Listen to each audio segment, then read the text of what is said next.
This podcast is sponsored by nobody.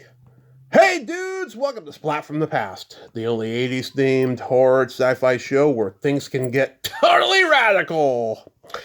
Now today we are going to delve back into the world of improv, and I will be talking to Wendy Cutler. She is a founding member of the legendary LA improv group Off the Wall. A group that had people like Andy Goldberg, Paul Wilson, Archie Hahn, a past guest, Harry Murphy later, and it's going to be great to have her on.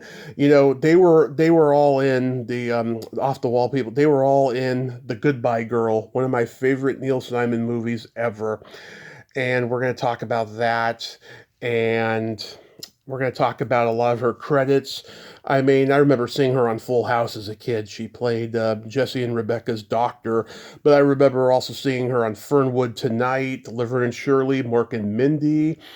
Um, she played a sales lady in Feds, very underrated comedy, and she's had this great career. And I am so excited to talk to her today and stuff. It's been a long time coming. She's also a voiceover and ADR looper as well. She's just had a very multifaceted career in comedy, and it's going to be great to talk to her today. And also, I just got off the phone with her a little while ago. You know, we're both broken up over this woman who was killed needlessly by ICE yesterday, and I want everyone out there to say a prayer for her family because this is just fucking awful. This shit needs to stop.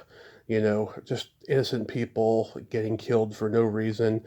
You know, it's sick, is what it is. I'm not even going to mention the bastard culprit's name because we don't need to give him any more press. But I'm just going to say this. You know, let's have a little love in our fucking hearts and just try to get along and let's get this bastard out of office. That's all I'm going to say about that. So yeah, here is my interview with Wendy Cutler.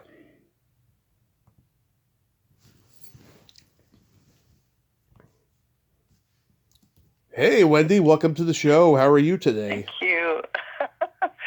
Well, I guess I'm okay. I Lots know, going on. Yeah. I know it's been an awful 24 hours for the whole country. Yeah.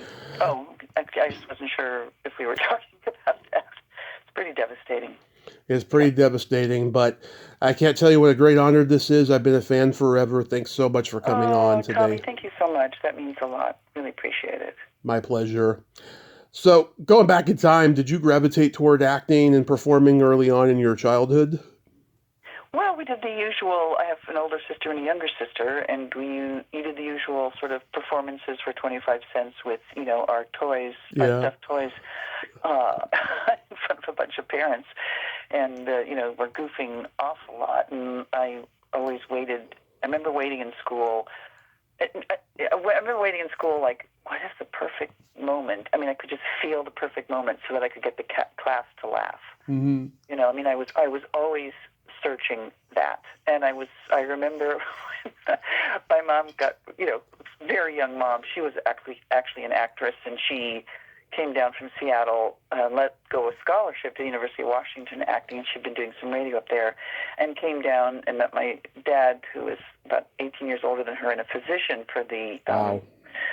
Circle Theater, I believe it was called. Anyway, they fell in love, and she got quickly knocked up, and her career, she was still trying to do it while we were young. So I was exposed to her as well as a number of people who had been blacklisted by the McCarthy era. So Mm-hmm. we happened to have this big old white elephant of a house that my dad got for a song, and we had this big living room, and people would come and hang out in in our pool. In fact, Strother Martin taught me to swim, and we had a back house where my aunt lived, who was a closeted lesbian because she was a school teacher. Bless her heart. You know, Yeah. yeah. And I remember, I didn't remember. No one made anything about bones about it. It's just I remember there being a lot of, professional-looking women who. Some of them were working in Hollywood as editors and so forth, and teachers, and mostly short hair. They were, there was just a really wonderful group of inspiring professional women that I grew up with. And my mother continued to act, now and then, but, she had 3 kids under the age of 4 by the time she was 24. So it was challenging, but it was quite a wonderful childhood growing up. My father was an old school, doctor from Philadelphia who didn't get his medical, his medical career started until he was in his 30s because of, I guess the war and anti-Semitism and things like that. And my mother was this beautiful Chicsa, and we later learned that's what they were called. But, it was a very mixed, sort of fun, friendly family, and we're all still, my mom is 94. I just spent a couple nights with her yesterday, and she's amazing, super well-read, and has done a bunch of different things with her life, and wrote a book and published it, and still painting. She's brilliant. And my dad passed away, but he was also great. And when he passed away, everybody came to talk about how we would go and get, make, house calls. And I remember going with him and meeting all kinds of interesting, fascinating people. Peter, Paul, and Mary were his clients. He had this little tiny clinic on La Brea, but Hoyt Axton, Peter, Paul, and Mary, Sonny and Cher. I wasn't really, that just sort of seemed normal. And we weren't really rich because, my dad was trying to keep it together and, was sort of borrowing Peter to pay Paul. And, it's just sort of an interesting household and lots of fun. Did you? Quite more at the time. In retrospect, it was. But no, I was very much, in answer to your question, I was very much discouraged from being an actor. So I did not pursue it. I was thinking of social work. I went to France when I was 19 on a gap year because I was at some sort of experimental kind of college, and I loved writing, and I read a lot of theater in high school. But my little sister had a wonderful voice, and she was a performer. My older sister was kind of the painter, and I was sort of the book reader, did well in school and stuff like that. And so when I went to France, everybody there was. I went with my best friend, Gail Eichenthal, and everybody there was speaking English, all the American students, and it was just an audited program. We just went off there and figured out stuff on our own. And I said, this is ridiculous. I'm not going to learn French with these other Americans who just were too lazy to learn language, and I was just a complete Francophile from films, Truffaut and Cocteau and all those things in high school. And so I enrolled. I saw this flyer for, l'atelier de théâtre pour la jeunesse, 14 to, 20 years old acting class.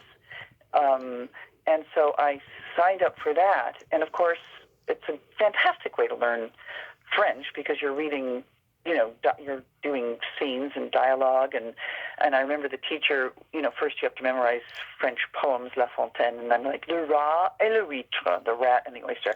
Non, Wendy, c'est le rat et l'huître. Le rat, Wendy, le rat et l'huître. So I learned how to speak French and I played Citoyen number 14, or something in this 400-year-old theater. And if I hadn't been bitten before, I was certainly bitten then, and by the bug of wanting to perform. But I still thought, well, no, I know so many unemployed actors. It's really hard, and I was discouraged. You're too smart for that, although I think actors are some of the smartest people in the world, frankly. Oh, yeah. But so when I came back from there, then I went back to school to, learn. I just was fluent in French, so I was taking French classes and kind of snuck in a couple of Shakespeare workshops, And then my sister went off to Edinburgh Arts in Edinburgh at the festival for a program. She talked them into letting me come, and so I did my first, play, and it was very experimental theater and Grotowski, and it was like 8 hours a day of intensive, all kinds of theater, and we worked on a piece there, and then I just was completely bug bitten, and then I came back. I dropped out of school, but I still shouldn't, no, I can't be an actor. That's not a good thing to be. So I thought maybe I'd be a director or a producer, and I worked for a while for some producers as a writer's secretary, which I was fired from. I wasn't very good, but I did later become a producer's secretary for Factor Newland Productions. John Newland, who used to do next step beyond and so forth. And they were very kind to me and got me my first, SAG job so I could get the card. But meanwhile, I'm very depressed, just sort of working part-time as a waitress, part-time as a secretary. And you know that little sign, I know I'm kind of going all over the place. Apparently I have ADD, but no one knew it growing up. But so forgive my I do too, by the way, story. so it's okay. So you can follow along. And so, in a bus, when you see that sign, you might be too young to know this, but there used to be a sign in a bus that said, if you, with a U, can read this, you could become a secretary and get a good job. So I figured it's that shorthand. I thought, oh, well, I can do that. So I then, became a secretary, and then I was feeling really depressed at, about, I think I was 20 now, almost 21. And my mom was good friends with a woman named Dee Marcus, who I'm sure you know, who created and founded Off the Wall. And my mom had moved back down here from Seattle, and I was really depressed working, at these various jobs and as a, counselor, phone counselor for the Suicide Prevention Center, and feeling really depressed. I didn't know how I was supposed to do or what to do, and my mom said, "Hey, Wen, Dee's moved down here from Palo Alto, San Francisco, and she's starting a workshop, and I've been to a couple classes. I think you might really like it." I don't know. So I just had heard about improv, of course, from the committee and Nichols and May and, Second City and everything. And so I went down there, and I got up to see Dee Marcus's show up in San Francisco, the Illegitimate Theater. And I thought, and my sister got chosen to be the one picked on stage. I would love to do that, but it wasn't me. And then, so I decided to go down to this workshop and see what it was all about. And I swear, it was like frickin' heroin. I did my first scene. I was terrified. I shook like a leaf. Yeah. But I just got so turned on. And then I came back. And then, all I could think about all week long was, oh, what could I have done better in that? What is that? And then I got books on improv, and then I got, of course, books on theater, and I just started doing classes in acting, and Dee had, I think, 2 classes at that time, and then about 4 months later, she selected a small group of us to try and form a show with Judy Pioli, Irvin, Mark Sotkin, came with her, Chris Thompson, Andy Goldberg, Joey Magadow, who am I missing? And Dee, of course. Anyway, and we formed this, we met and we formed this improv group, Dee did, and her son Norman Marcus produced it in a little dance studio on Fairfax, and we opened in 1975 and just took off. It was fantastic, and then Mark Sotkin and Chris Thompson and Judy Pioli, Irvin, I think she has I'm sorry that I can't remember her married name right now. Okay. But anyway, they left. They were sort of nabbed by the network and Harvey Miller to work at Paramount. So then we brought in some new people, Chun D'Elia and Wayne Powers, and this young upstart named Robin Williams showed up at the workshop. And so Dee said, "Would you like to be in the show?" So we were that incarnation of Off the Wall from about 1977 to 78 with Robin, and then he took off to become Mork, and we've just been doing it. We just, as you know, celebrated our 50th anniversary at the Improv last September, and it was a blast. Yeah, and then of course Archie later joined. And Archie later. Oh, I'm so sorry, Paul Wilson. Yep, Paul Wilson. Paul 2 L's Wilson, and then Archie joined. I think Archie joined after Bernadette and Tom Tully came out from Chicago and popped into the workshop, and then of course they've been members since 1980, and have made such a wonderful addition, and they brought things that they knew also to the show, and gosh, we were at our studio from 75 to 80, and then we were at the Greenhouse briefly for about a year almost, and then we went to the end of 1980, I think we went to the Improv, where we were the house improv group for 14 years. Yeah. And then we've been knocking around and are currently at the Fanatic Salon, our next show being January 25th.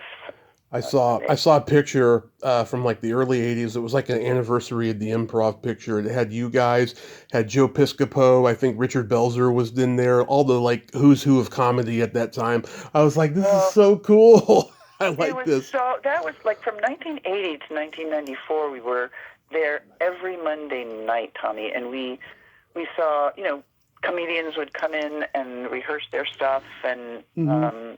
and I was there. I remember when Gary Shandling said he was in Dee's workshop as well, and he said, Uh-huh. I'm gonna go back to stand up. I know, I'm doing well in writing, but stand up's my heart. And then he started working, of course, came the Gary Shandling show and Gary Shandling and everything. I mean, so many wonderful people, and I'm sure I'm forgetting that came through that. In fact,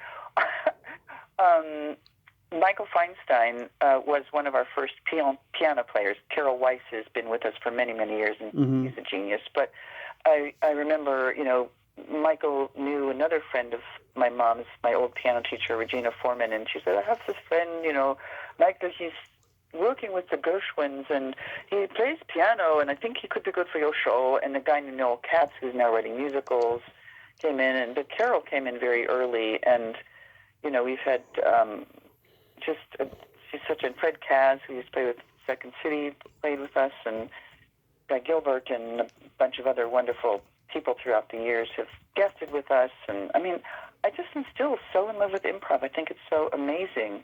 Yeah. And, and then, but that doesn't pay any bills, of course. It's Mm-hmm. fun as all get out.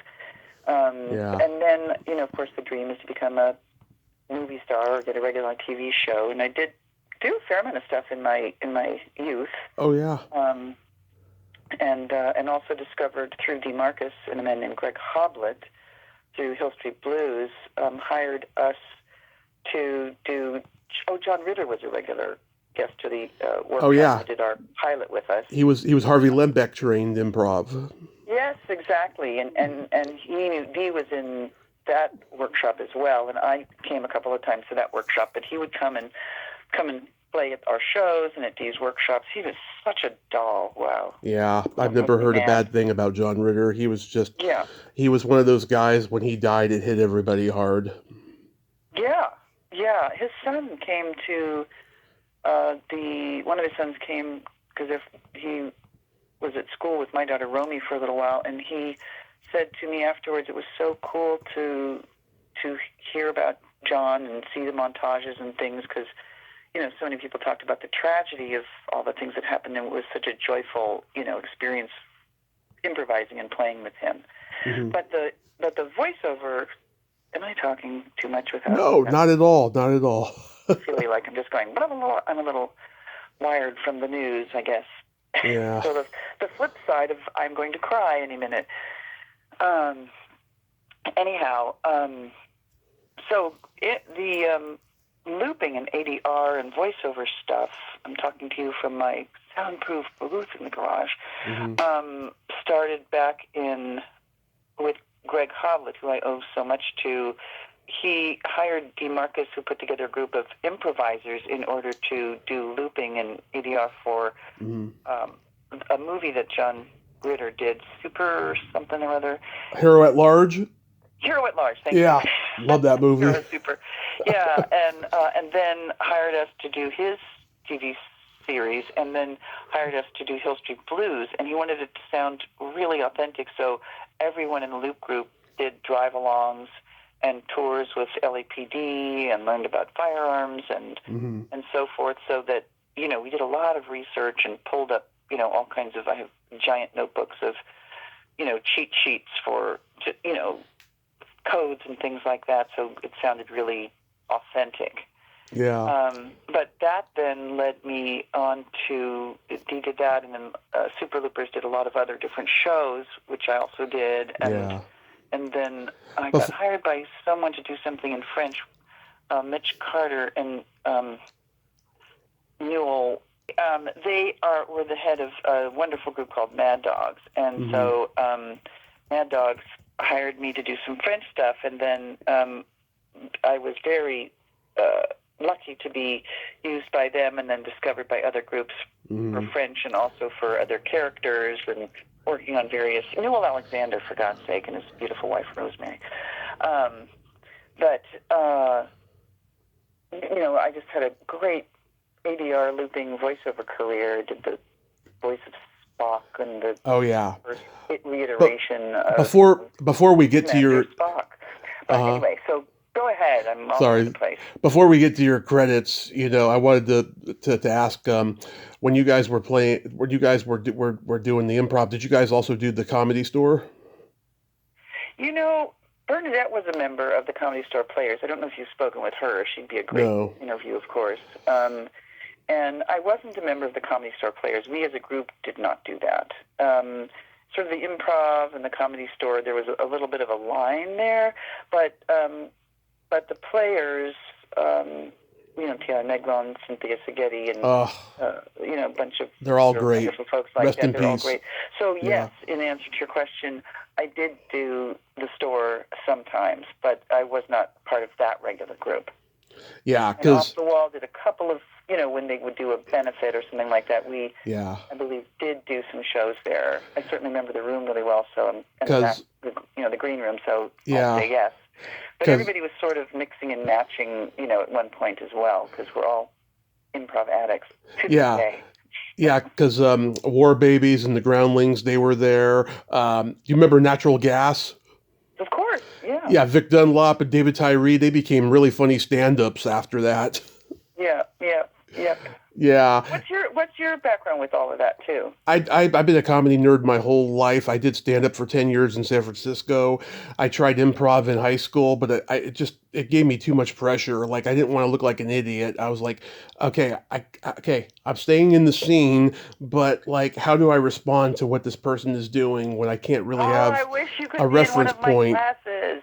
I know. Well, Melinda Chilton. Melinda Chilton? Of course. She wants me to do one of her Zoom classes with her one night. I'm going to. So, yeah. She's a wonderful teacher. And, and it's really, all the things you're thinking you have to do, you absolutely do not. Yeah. And we're having this conversation. That's all improv is. Yeah.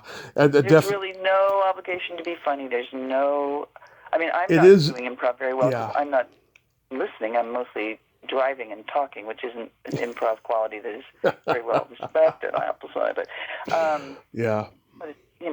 but yes, do it. You give yourself another go. And Melinda's a wonderful teacher. Oh, she's a great person. Like, her and I definitely would have hung out if we had went to high school together. She's so awesome.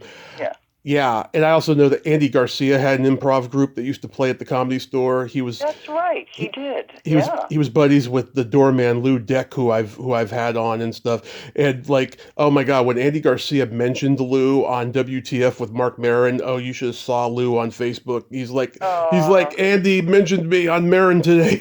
Oh, that's great. Yeah. It's just Andy Garcia.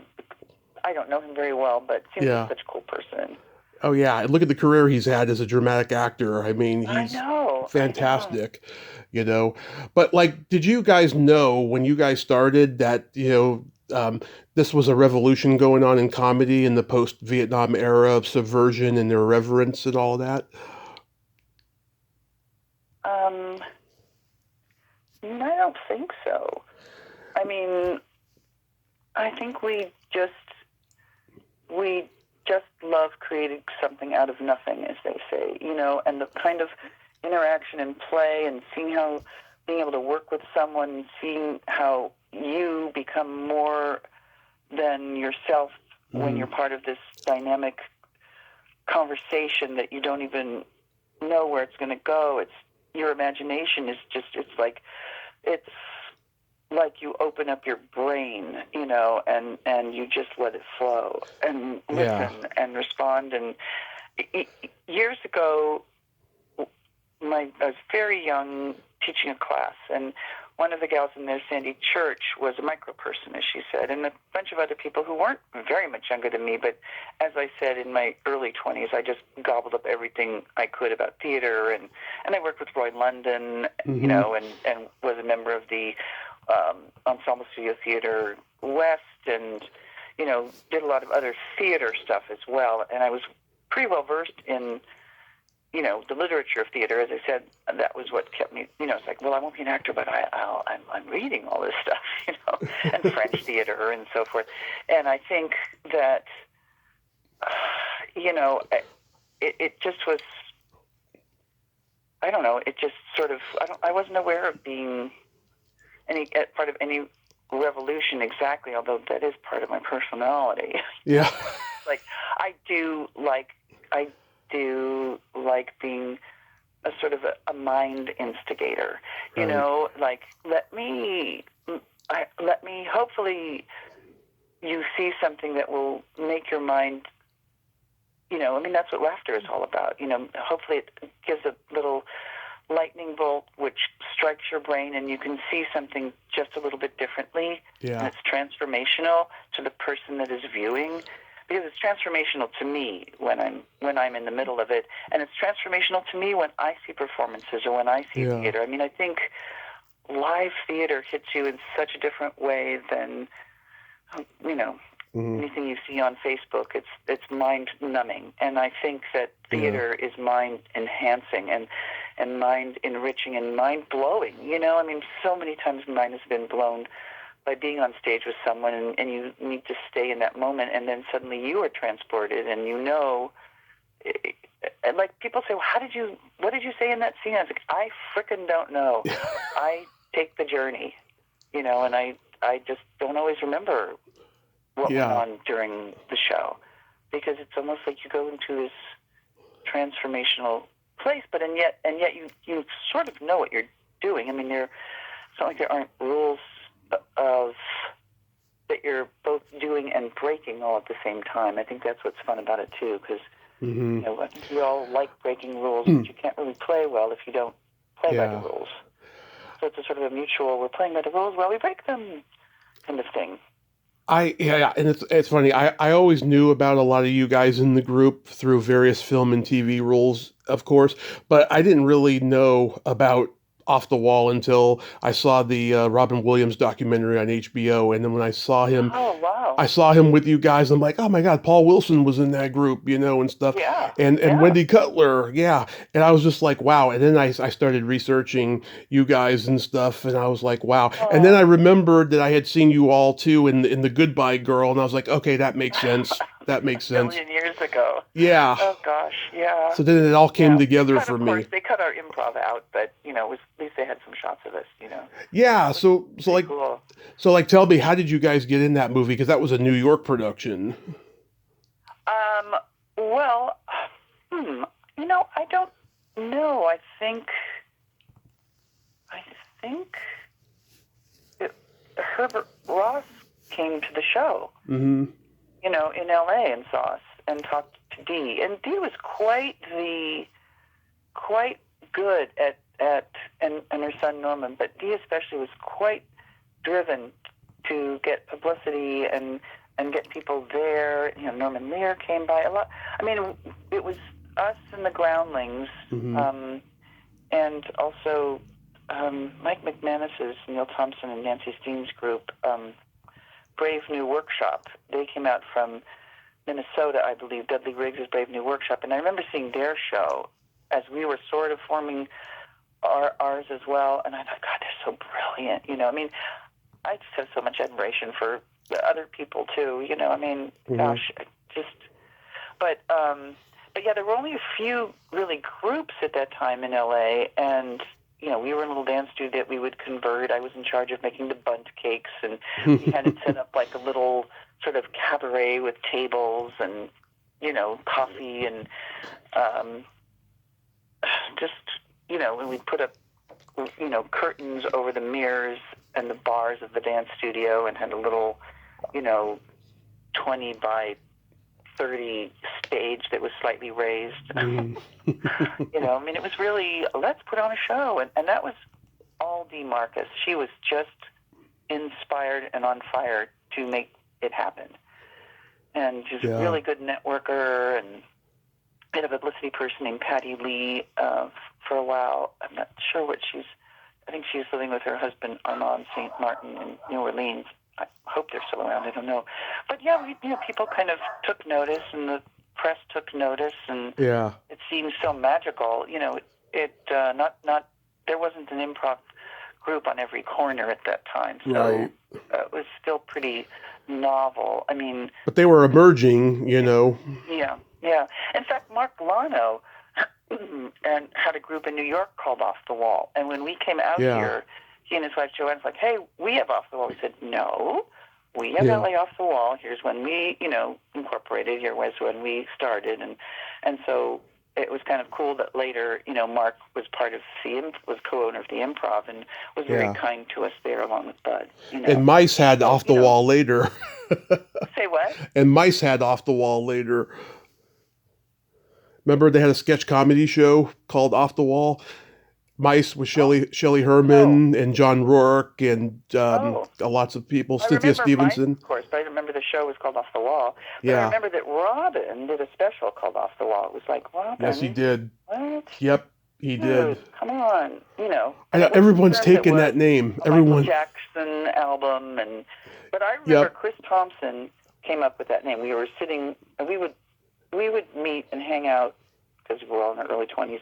We would meet and hang out, except for Dee, who was a little bit older, but Yeah. the younger ones of us would meet and hang out and talk and laugh, and we had a bowling league that Gary Shandling was part of. And he recently found some notes that Gary had, a newsletter that Gary Shandling had written about our bowling league back in 1976 or something.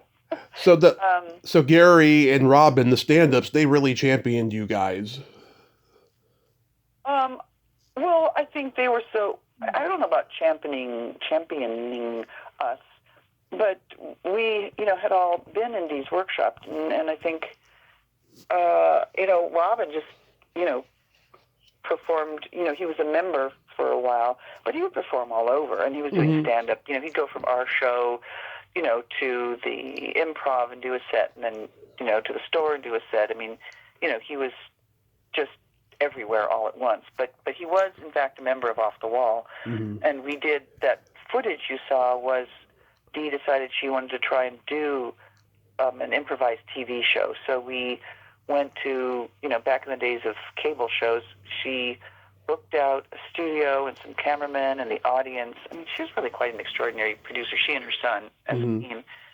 And we filmed this show, so we have all this footage with Paul and Robin and Wayne Powers and Tony D'Elia and me and Andy and Dee and Robin and, we still have unseen footage of Robin and the gang. Yeah. And there's also, they would record the shows, audio record, and I have like a big box of audio recordings from us from about 1976 to 79, and I was trying to get them digitized. They're very old tapes, reel-to-reel, digitized. The sound is kind of hard to hear, but definitely Robin is on some of them, but I don't know, it's so expensive to, excuse me, it's so expensive to digitize them that I don't know quite what to do with them. Oh. Maybe someone will have an idea. Maybe someday, yeah. Maybe someday. So getting into credits, like I saw the episode of Fernwood / America Tonight that you did, and I was laughing. You're the president of the Barf Gimbal fan club, and like he kisses your hand, and you're like, "Ooh, I want to faint," and then you give him like a pre-chewed bubble gum. Yeah, that was all improvised. All that stuff, you know. It was great. I mean, there was a loose script, but it was all. And Martin Mull bless him, was amazing. My dad met him once. He had a girlfriend in the Bay Area, Martin Mull, and like he was having some car trouble, and my dad like offered to help him. My dad went to go call for help, and then by the time he came back, Martin Mull was pushing his car along, and he was like, "What the fuck, man? I'm trying to help you." That's so cool. And he knew who he was too, so maybe that was the reason why Martin Mull was like, "Oh, he's probably a fan. I'm just gonna push the car on my own." That's cool. No, that's pretty fun. Yeah. Did you know Norman Lear well? No. No. He came into he just came into the show a number of times, and it was, it's funny. I was such a nervous auditioner for like I did LA Laws, and I never did a Hill Street Blues, but I have a really horrific audition story from Hill Street Blues if you want to hear it. Oh, go ahead. So I was, improvising, and Hill Street Blues was starting up, and my friend, who was also a good friend, DeMarcus, was working with Stephen Bochco as one of the producers of the show. And he didn't usually like to, use nepotism, but he thought, Wendy, you've been working on your acting and so forth. However, I hadn't really been done on-camera acting, I think I was maybe 23 or something. And I've been taking classes and stuff with Roy London and people, but I hadn't really had auditions. And so he called me in to play like a 5-line role for a prostitute or something like that. And so he said, I want you to come in and read with me and see how you do on this role. So I said, great.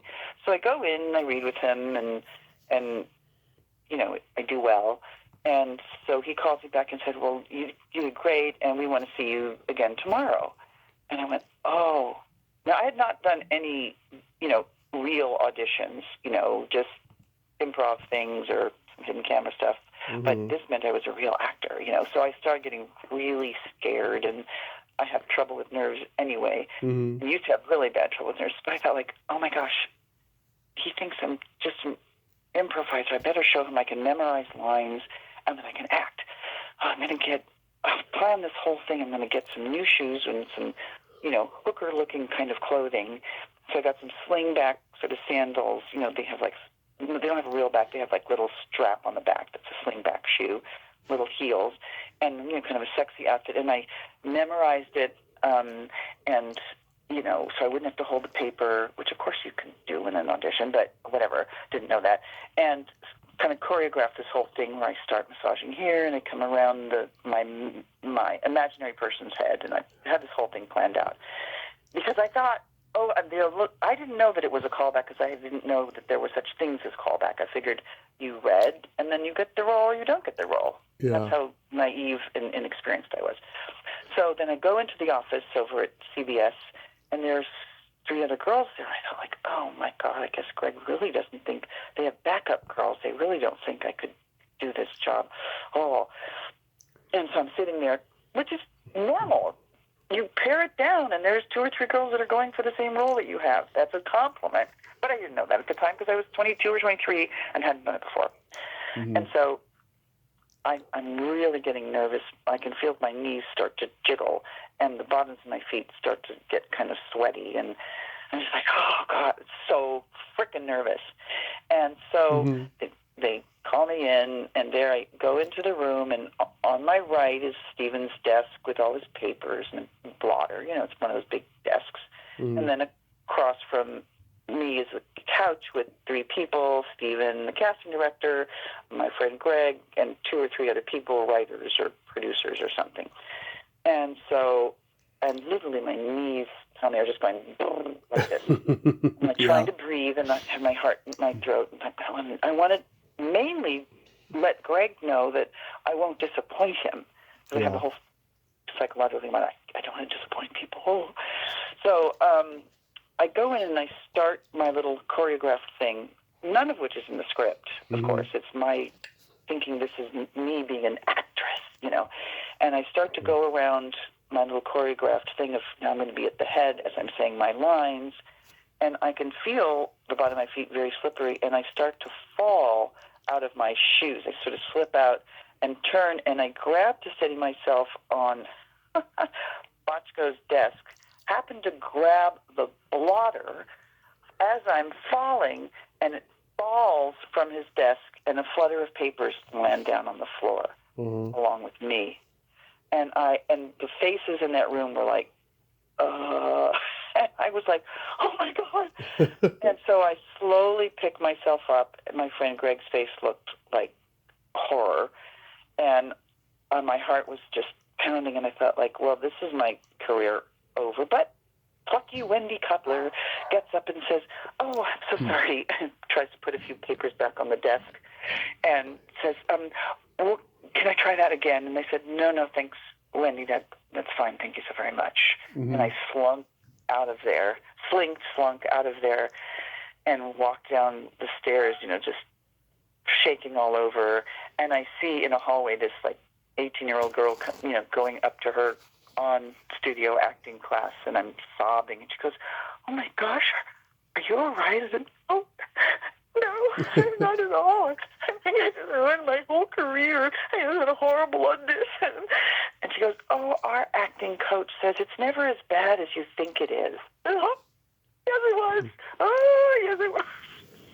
And I sobbed, and in the car on the way home. And then my friend Greg calls me, and he said, "What the hell? What happened? You were wonderful the day before. You read it so beautifully and simply, and what was it?" I said, I thought you expected. He said, "No, Wendy, no.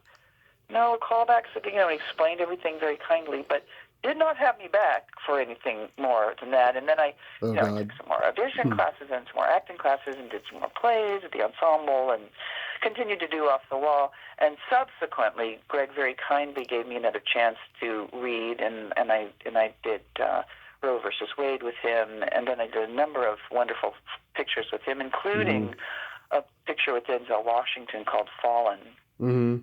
And I played one of the cops in the cop room, and I remember when we started, Denzel starts improvising with me, and Greg's like, keep it rolling. And they didn't use that footage, but Denzel Washington was such a doll, working with him. And also the other guy from The Sopranos, who's no longer... Gandolfini? Yes, Michael Gandolfini. James Gandolfini. The cast was so incredible, and it was such a privilege, and I felt really happy that I could do work like that on that picture, when I'm such a wonderful director, and I was so happy I was able to redeem myself. And he had me in a few smaller things before that. He's really quite a champion. He was a champion of me for sure, and he was a dear friend and very talented man. I love horror, and you were in Vampire with Richard Lynch and Catherine Harold. That was Greg's film, wasn't it? I think that was one of his. Yeah, and you play the socialite wife, and Oh, no, that was I think a different one, but it was. I'm trying to remember. Was it Jessica Walter, maybe Barry Longfellow, one of the two? Yes, right. Oh, then it was Greg's one, Greg's film. Yeah, and then Ryan Gosling. No, wait. Who was the one in... No, he wasn't alive back then. No, I don't mean that. It was later. I did have a career later, too. I know. I'm thinking of... what was after Fallen that Greg did?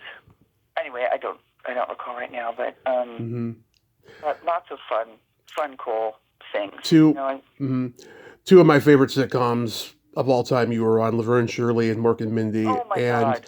Laverne and Shirley, I did a couple things on that because, again, Mark Sotkin, and Mark Sotkin also directed me as a Russian. I was a Russian ballerina in the Laverne and Shirley, along with the pregnant woman earlier on, but a Russian ballerina, and I had so much fun doing this Russian ballerina. Squiggy was, played a look-alike ballerina, and there was a mixed-up identity, and oh my God, David Lander was such a doll. And I know. I interviewed him before he died, and what a doll! He was in shambles at the end. He was just so sad that his career got sidelined because of his disease and stuff.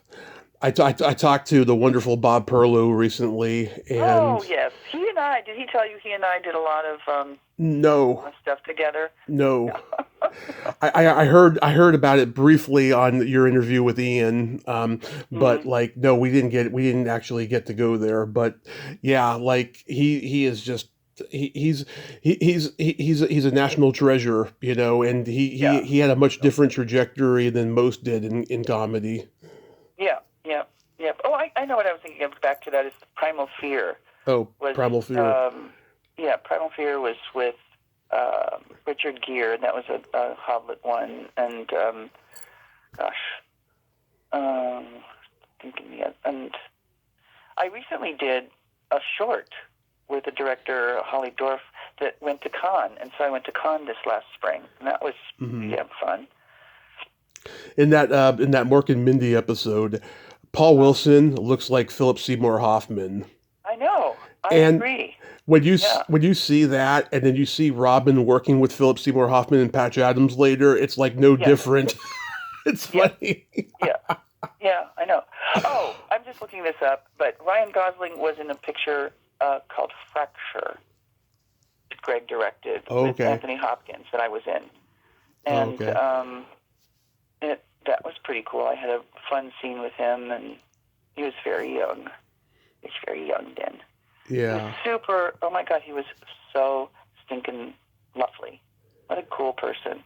Did you get to go to any of those Paramount parties? A lot. Yeah. I went through a lot of those. Andy Kaufman would be there, and Robin, and you never knew what was going to happen. They would just... you never knew what was going to happen. The rap parties, in the 80s, 90s, and early 2000s were just spectacular. Yeah. Spectacular. You'd work on a show, and they would have these rap parties that were just amazing food and music, and you never know who was going to show up, and all the way, and all along the Watchtower, they just were great times, really great times. Yeah, you got to work with the Firesign Theater guys on Nick Danger. I did. Thank you for remembering that one. Oh my God, that was so much fun. I saw it, and I was cracking up. And you were wearing Daisy Duke shorts, and you looked pretty hot, I have to say. And I had a very short hot period. Yeah. And that was really fun. That was really fun. They were just great. And Phil Proctor and I did. We have done a lot of ADR and looping together too. Oh yeah, and I've talked to Phil. He's a force of nature. Yes, absolutely. And you guys had Michael Nesmith producing and William Deere directed. They had just done Elephant Parts. And funny thing is, I saw that for the first time recently. I've known about it since the 90s when I read. I used to have this book, Rolling Stone magazine's Rock and Roll Encyclopedia, and there was a chapter about the Monkees in there. I had heard that he won like the first Grammy for best long form video cassette, for Elephant Parts. I didn't see it. I didn't see it until YouTube a year ago. And it was not what I expected. I thought it was going to be Monkees humor. It was very irreverent and National Lampoon-like. I was like, oh my God, I never knew Michael Nesmith had that side to him. He was lovely. He was really that was again, I don't know quite how I got that one, but that was really fun to play, that goofy character, and what a pleasure it was working with the Fireside Theater, and all those guys. Yeah. And I had fun. In Feds, I worked with Mary Gross, and, and that was really, Mary Gross was in that? I didn't see her. What? Was Mary Gross in Nick Danger? I didn't see her. No. She was in Feds. I was just talking about another I love that. I love that movie. That's a great movie. Mornay, and I played a dress designer or something. Yes, I love that movie. It's so underrated, and they're just so funny together. They're like an unlikely pair, Exactly. And there's not much said about that movie, but it's really, really good. I love it. Yeah. I mean, you guys did that one. It took up most of the Nick Danger special, but you guys were wearing like the space age pink hair, Yes. Yeah. And, what was it? Juicy fruit or something like, we were like, do. It was all this sort of about Nick Danger, and we go into the TV, into the future, Yeah. That was a blast. I loved doing that. It's a lot of fun when you get cool little projects. I haven't really done on camera in a really long time, but between you and me, I'm thinking about, getting some headshots and an agent and, an on-camera agent and going back into it. I don't know. What do you think? You should. I mean, you were always good. I mean, it's not like you've gotten worse or anything. You can do it. Yes, and I'm not quite as, scared as I used to be, because, I want to get a pilot for ABC. I forgot all about that, called Pros and Cons. Oh, yeah. That was pretty cool. That was with, an incredible Shirley Ralph. There were 5 of us Undercover Cops in the fraud program. Bernie Casey was our main. Love him. Amazing 49er. Yep. Freaking brilliant man he was, so well read. And Shirley Ralph, my God, she was incredible. And Carol Potter. Oh, yeah. That was a great. And then, Lucky Chances. That was great, too. And I got to act with, I was in all three parts and I actually had, the good starring credits on that thing. That was one of those. What's her name? Jackie Collins. Jackie Collins. Yeah. Do you know how I first saw you? No. It was on Full House. Oh, Full House. Yeah, that was so cool. Jesse and Becky's doctor. Franklin. Yes. Yes. That is so funny, Tommy. The most famous I think I ever felt was when my daughter was in school in, I think, 3rd grade. Yeah. And I came in waiting for her at the door, and the kids came in like, here's the doctor who delivered the babies on Full House. Okay. I finally made it. Yeah. With a bunch of 8-year-olds. Woo! But it was great, that was great. The episode where Becky's pregnant, the birthday party episode, that to this day, my mom and I still remember when John Stamos comes out on the stretcher under anesthesia, and he's all, "This is a pretty room." I know. They were so funny. But, how lucky have I been? Gosh, yeah. Yeah. Really. Was Bob Saget telling dirty jokes on set? Probably. Because he did that. I know that he did that. He had certainly a reputation for that. Once again, a fabulous person. Yes. Super supportive. Yeah. Really lovely. And, you're making me think back on my whole career, Tommy. This is cool. This is what I do, yeah. And, okay, I saw this movie on YouTube. Now, everybody in this movie is known for comedy, yet it's a drama. It's called Inside Out. Do you remember this? You mean the animated thing? No. It's a movie with Elliot Gould, Howard Hessman, and Jennifer Tilly, and you're in it. And yes, it was 1986. Oh my God, I don't even remember that. Yeah, I was like, oh my God, everybody in this movie is funny, and it's a romantic drama. Wait a minute, I gotta look this up. Hold on. Yeah. It was in that movie? Yeah. That's so crazy. Well, I will have to look that up because I have no. Dana Elkar's in it. Yeah, I mean, Meshach Taylor's in it. Yeah. Oh, I remember Meshach. He was a doll. Mm-hmm. Oh, so I must have, because I remember, we sort of became friendly, and he was, what a doll. What a doll. Do you have any... What year was that?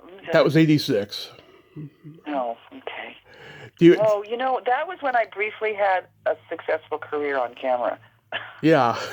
For a few years. Right after I had my daughter, I think because I knew, I don't know, I had a confidence, natural childbirth and all that stuff, and plus I think I had big boobs suddenly. They were nice, I have to say. But I said it first, so it's okay.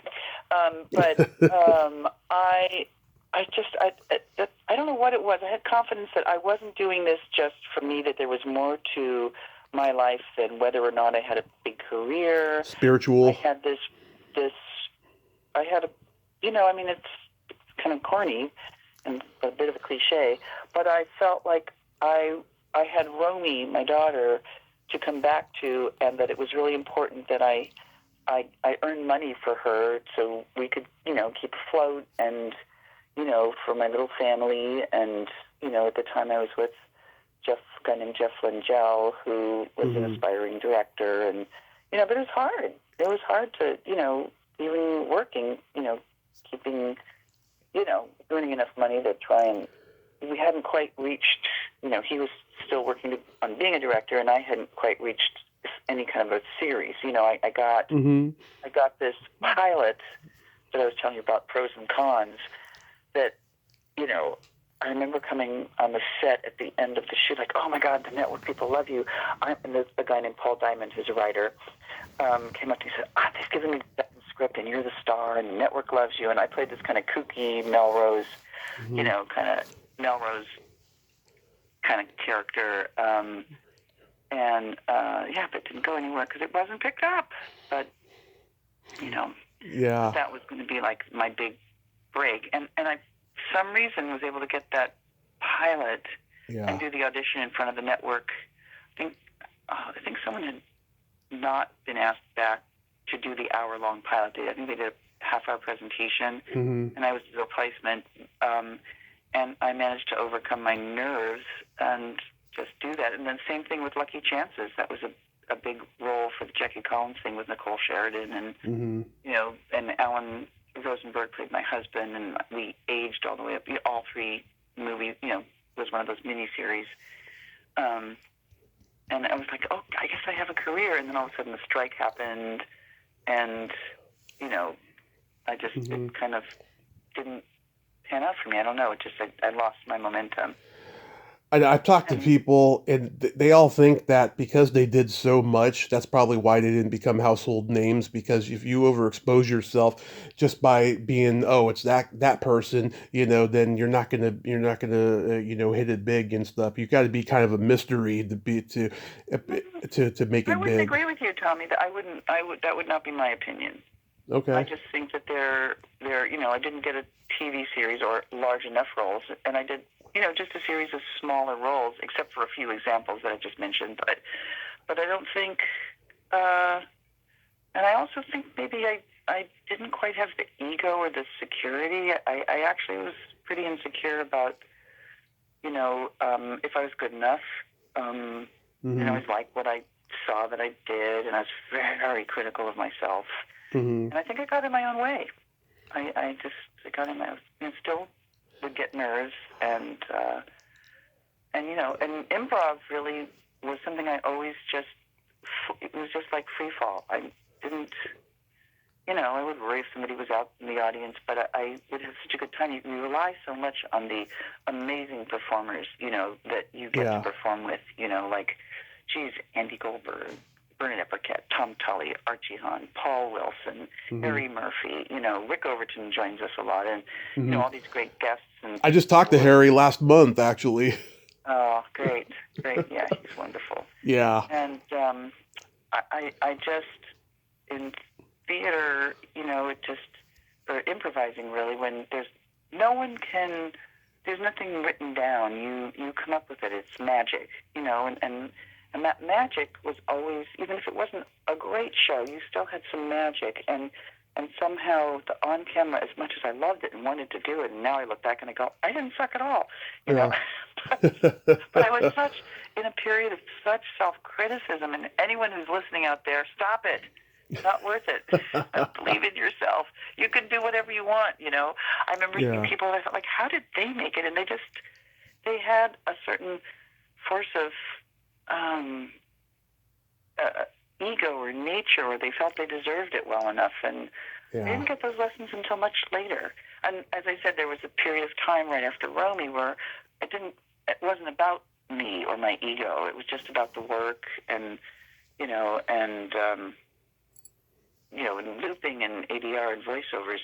I love so much, and I never get nervous for that because I feel like I've done that my whole life. We used to turn off the television set when we were little and put voices into cartoons and TV shows. So it's sort of a natural, thing that I did, and all the voices that we all did and that I do and the various languages I speak have been really helpful in my voiceover stuff.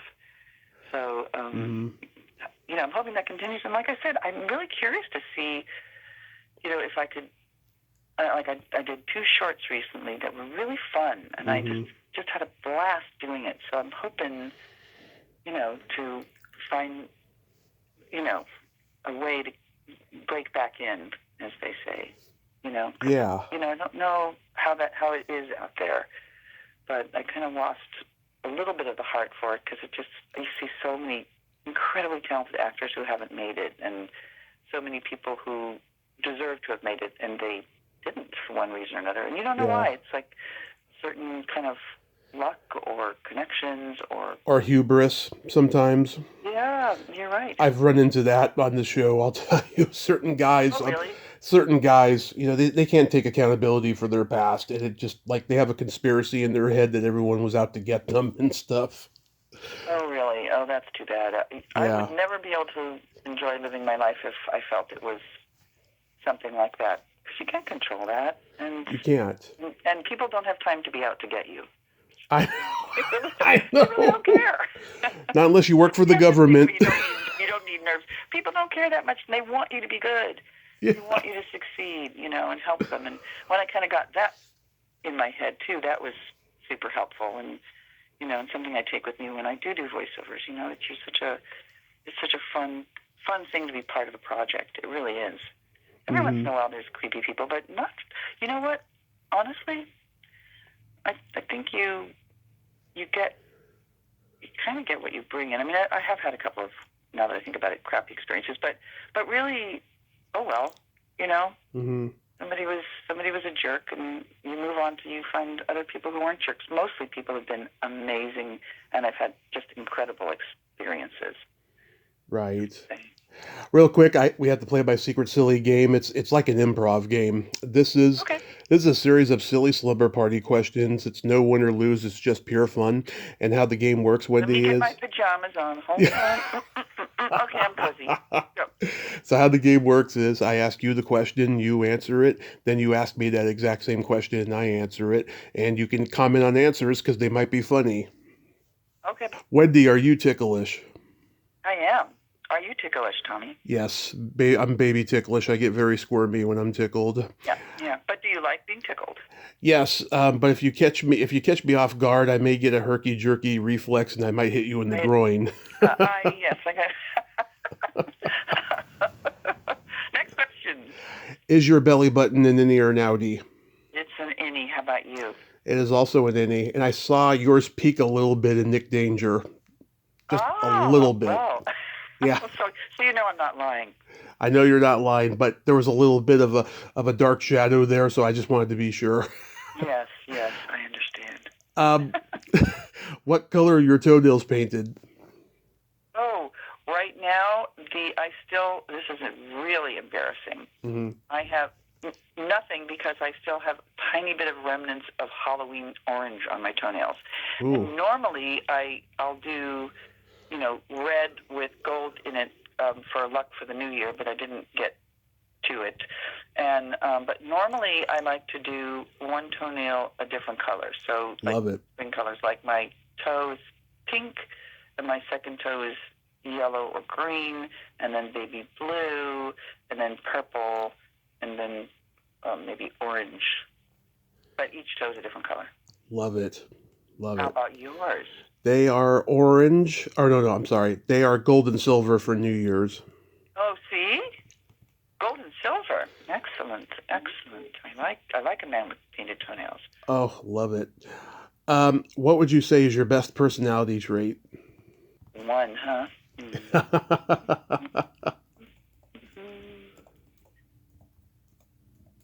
Resilience. Oh, I love that. How about you? Well, like you, I'm a Gemini. Oh, when's your birthday? June 6th. Oh, June 19th, as you know. Fine. Yes. So I have empathy and I have no filter. Yes. Those things. I like that about myself, too. Although my filter's good, except when, we'll go back to, the disrupting part, that there is a part of me that I think laughter disrupts the way of thinking, Mm-hmm. And as you know, George Bernard Shaw said, truth is the funniest joke in the world. So as long as you stay true, it's and make people laugh with what you're showing them to be true, it can be disruptive. Yeah, I used to have a friend whose birthday was June 19th, and oh my God, she was so fun to talk to. I could talk to her about anything, no matter how bawdy it was or nothing, and we just had fun conversations. I love bawdy humor. Me too. Yeah, I don't like gratuitous fucks. I don't like gratuitous in any sense of the word, but I don't like the gratuitous use of the word fuck. I don't like minimizing people or picking on them for things they can't control, their physical or mental issues. Yeah. I mean, there's stuff about comedy that sometimes when I see it, it's just like, why? In my stand-up, I always punch down on the hypocrites. I never punch down on people just because, they couldn't help who they were and stuff. Right. That's true. They're good for you. I think that's a good thing. I respect you for it. Absolutely. And I also, I think it's really important to be respectful to both men and women. I think, truth-telling is important. And I think being able to tease and flirt without, that's so... I feel like lately it's kind of hard to tease and flirt or say something that could... I know there's all kinds of reasons for that now, and I get that, and I know that, and I think it's kind of hard to be a comedian right now it is with regard to some of that stuff, and to be a male in general. I think some of men's freedoms to say certain things have been, tamped down, but I think if you're using your brain to make an important point, and you're not using or objectifying the other person. I don't know. I haven't formulated this. I'm not saying it very well, I have to say. But No, I get what you're saying. Like earlier when you said that you had nice boobs back then, right? And I said, yeah, they were kind of nice. I was referring to, the character on screen and the fact that it was in the past, I wasn't, talking about the present. I can't tell you the kind of wonderful body jokes that we used to make. Oh, yeah. In voiceover land, in dark rooms. But that's very body and fun and silly. But the point is, everyone knew that there was a lot of respect within each other, and that it didn't necessarily mean anything, and that everyone had the wisdom and brains and heart and empathy not to make jokes about anyone's disability or anyone's problem or anyone. I don't know. It's complicated out there, I guess. I know a few years ago when I talked to Melanie Chardoff, we both agreed that we miss, the days when, there'd be sketches on various shows, like, when she was on Fridays, they would victimize men by like having tight sweaters and cleavage and stuff like that. It's like you don't even see that anymore now. It's really, really sad. Funny is still funny, you got to work your way around it and just be smarter than all of that, I guess. What is your guilty pleasure? I don't know. I'm trying to break myself of the habit of scrolling through, videos of, cute dog things, because now they're all AI, and so I hate them. Because it used to be like, oh, that really is sweet.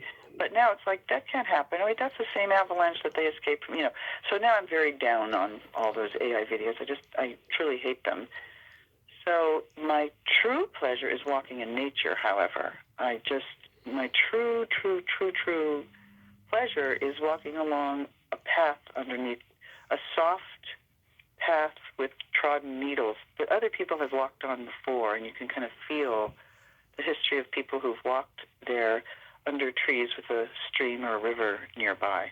Like up in the Northwest, and San Francisco has some, there's some great places to go hiking around here that I love. So nature is really important to me. Yes, and for me...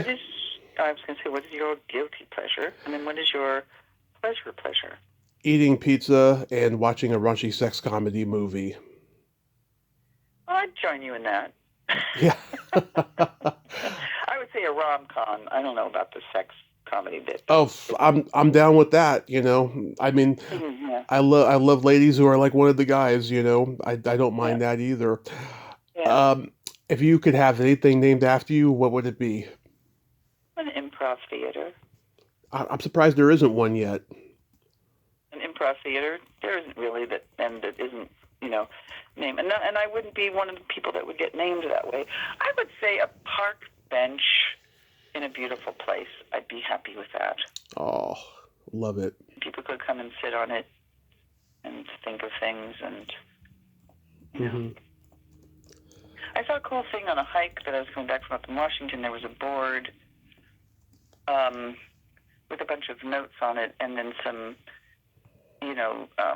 papers that had little, those tags on them, and it was like a 3x5 size card, and you could just write anything you wanted to on it, and then tie it on there.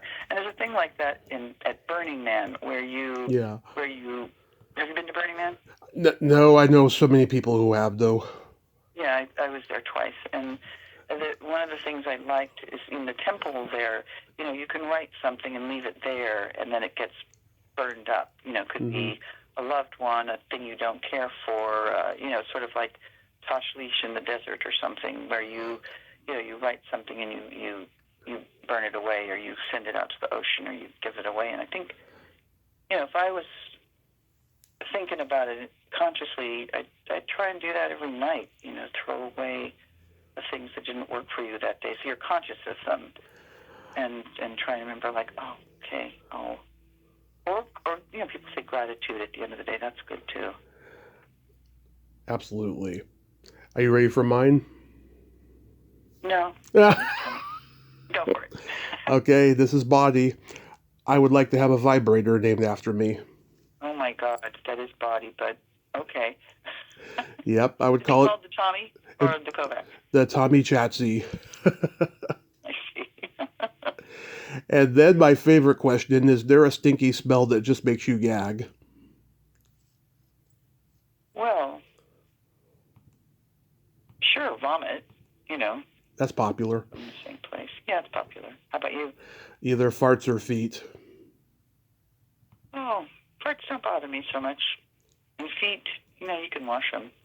Yes, of course. You can change any stinky smell pretty much. Exactly. Even food, you can just throw it out, That's true. I mean, I'm just from the hip answering these, but as we talk about it. And now I have a joke for you. Yes. Okay, what do you call a boy that doesn't masturbate? I don't know. A liar. Oh, really? Yeah. Oh, you boys. Well, Wendy, I thank you so much for finally coming on today. This was just so much joy and so much fun. And, hopefully justice will be served for that family that lost that girl yesterday, but this was a wonderful talk, and I hope you have a happy new year and be safe out there. You too. And now, are you up in San Francisco? I'm in Modesto. Oh, I know Modesto. Yeah. My father, my daughter, Jeff is from Modesto. Nice. And actually my current love is a guy named John Sheely, who worked on the original Tron. He's a visual effects supervisor. I love Tron. And he's done a lot of Batman and Alexander and a lot of wonderful stuff. He's really a wonderful, interesting guy, and and so I've been very lucky.